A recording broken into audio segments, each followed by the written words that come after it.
জামালপুর জেলার মাদারগঞ্জ উপজেলার মোসলামাবাদ চেয়ারম্যান বাড়ির জামে মসজিদ। এখানে একটি কূপ রয়েছে যেটি স্থাপিত 1936 সালে। দেখি কূপের কি অবস্থা।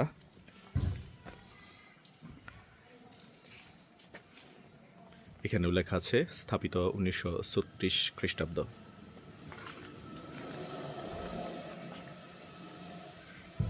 কূপের পানি ব্যবহার অযোগ্য।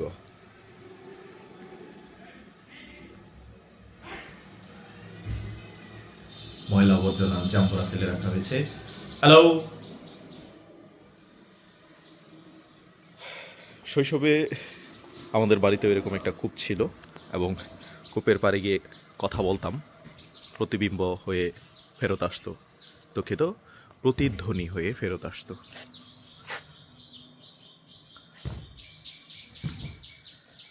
5 সেপ্টেম্বর 2025 খ্রিস্টাব্দ তারিখ।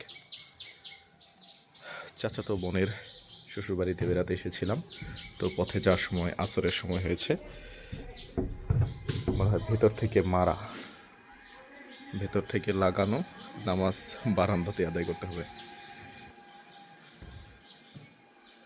নিজের জেলাতেই এমন অনেক স্থান রয়েছে যাওয়া হয়নি।